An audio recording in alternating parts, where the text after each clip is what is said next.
মানবিক প্রাইভেট সেন্টারের প্রাক্তন ব্যাচ। একটু ভিডিওতে আমরা যাই। আমাদের শিক্ষক মন্ডলী, আমাদের শিক্ষক ছাদমান, তোমার অনুভূতিটা কেমন? খাবার কেমন হয়েছে? টেস্ট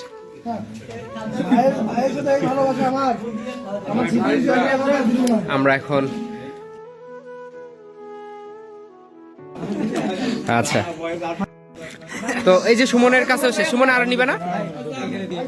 সুমন আর নিবে না? ভাই সুমনকে একটু দিয়েন তো, সুমনের প্লেটটা ফাঁকা। সুমন নাও, ক্যামেরা দেখে এমন করতেছো? মাংস আছে বাবা। আচ্ছা,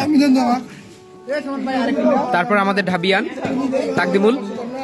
আমার খাইতে ভালো লাগতেছে কিন্তু আমি বুঝতে পারছি না, এটা আমার খুব মানে দেখি গোস্ত নাই। বন্ধু দেখ কোনো গোস্ত নাই। আচ্ছা, আমি এই ভিডিওর মাধ্যমে বাপি স্যার বলে দিব যে হচ্ছে এখানে গোস্ত নাই। আচ্ছা স্যার, আপনার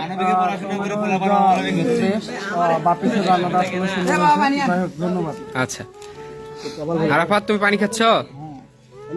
এখন নেন, দাঁড়াও। কোনো রিভিউ না হবে না। আচ্ছা, আরাফাত খাবার কেমন হয়েছে? কে রান্না করেছে? আমাদের বড় ভাই। আমি শুনেছি তুমি নাকি তোমার বাসা থেকে মুরগি চুরি করে নিয়ে এসেছো। এটা মিথ্যা কথা। এটা আমি শুনেছি, তোমার বন্ধুরা বলেছে। আসলে এটা সত্য? একটা 500 টাকা নোট দিয়েছিলাম। কয়টা মুরগি চুরি করেছে বলো? আরে মুরগি তো চুরি করিনি। চুরি করো নাই? আচ্ছা, এই ভিডিও কিন্তু আঙ্কেলের কাছে চলে যাবে।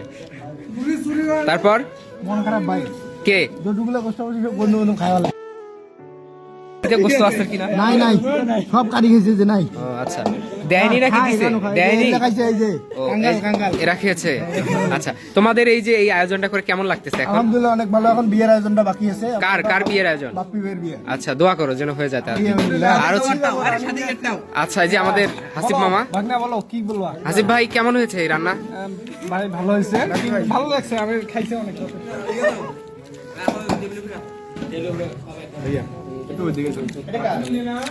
জাকির, মাংস নাই আচ্ছা, খাও খাও, মাংস নাই ভাই। সবারই একটা অভিযোগ যে মাংস পাচ্ছে না। অসাধারণ হয়েছে। অসাধারণ, সুন্দর হয়েছে মাশাআল্লাহ। আর খাবার কেমন হয়েছে? স্যার, স্যার বলেন স্যার, খাবার কেমন হয়েছে? যেহেতু আমাদের বাপ্পি ভাই বস রান্না করেছেন, আপনার হাতের রান্না কখনো খারাপ হওয়া সম্ভব না। অবশ্যই অনেক সুন্দর হয়েছে। আচ্ছা স্যার, স্যার আপনার মতে খাবারটা কেমন হয়েছে? অসাধারণ।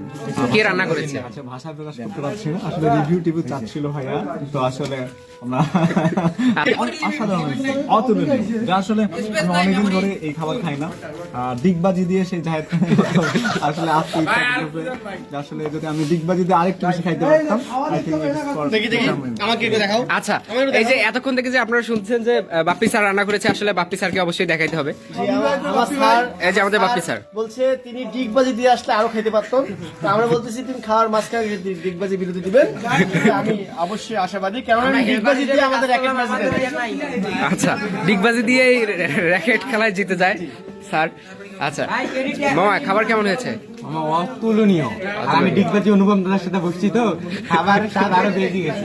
তাই না? আচ্ছা, তাহলে তুমি অবশ্যই বেশি খাইতে পারবা নিশ্চয়ই। আচ্ছা।